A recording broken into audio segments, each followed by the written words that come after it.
I'm Serene Rathilal, and I am a senior lecturer at the University of KwaZulu-Natal, and I work in topology. Today, I am joined by Johan Ferreira. Hi, Johan.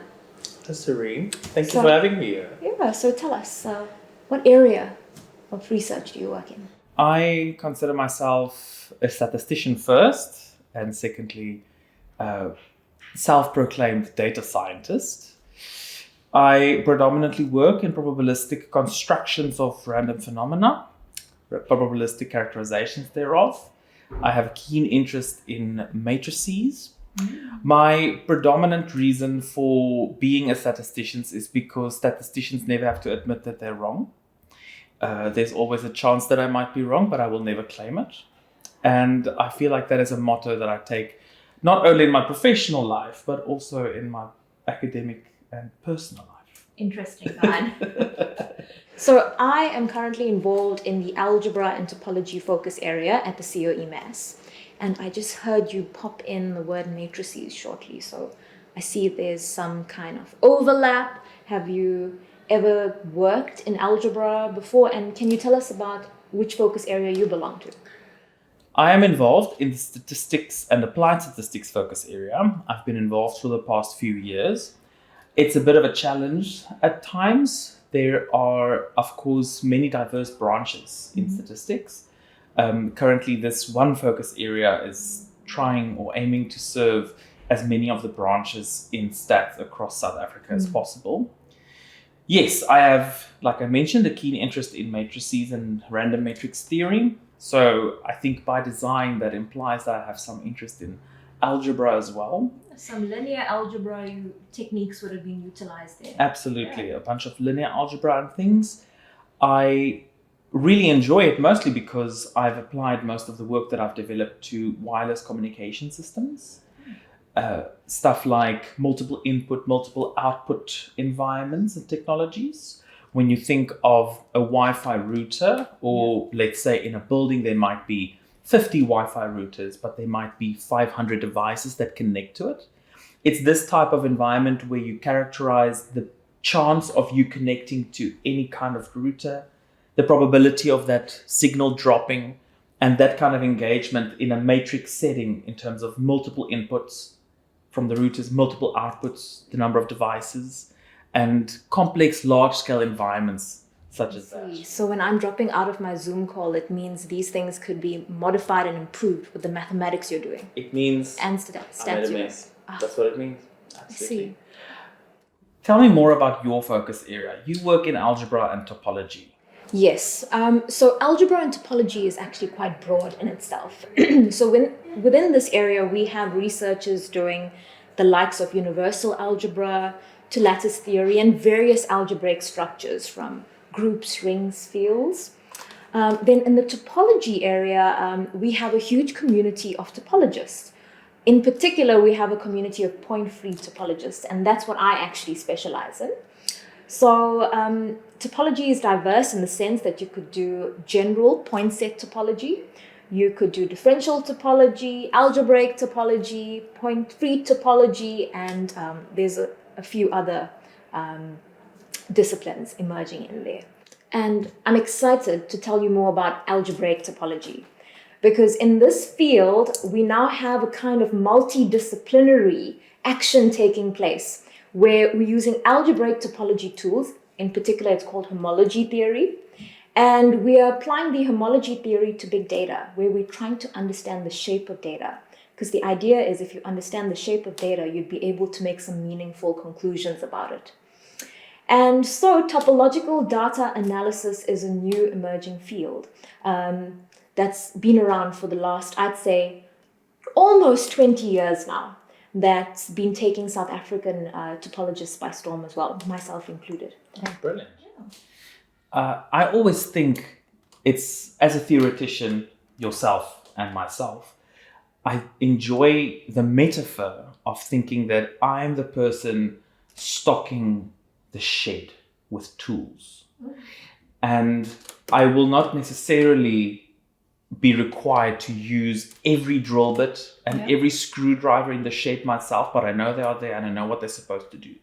So that a future user in whichever field be it big data, be it wireless communications, can walk into the shed, a fully stocked theoretical shed, and being able to pick up the screwdriver they might need, the hammer or the rubber mallet, or whatever they might require in order for them to address a problem that is of interest to them. And that is the value for me in being a theoretician. I fully agree. So when I'm teaching, I refer to this as the machinery. I call it the shed. I see.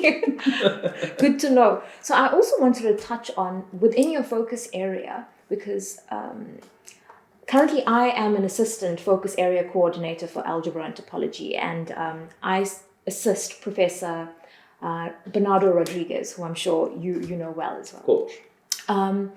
So I wanted to know, in your focus area, what are the challenges that you may have faced, and what do you think we should do to address them?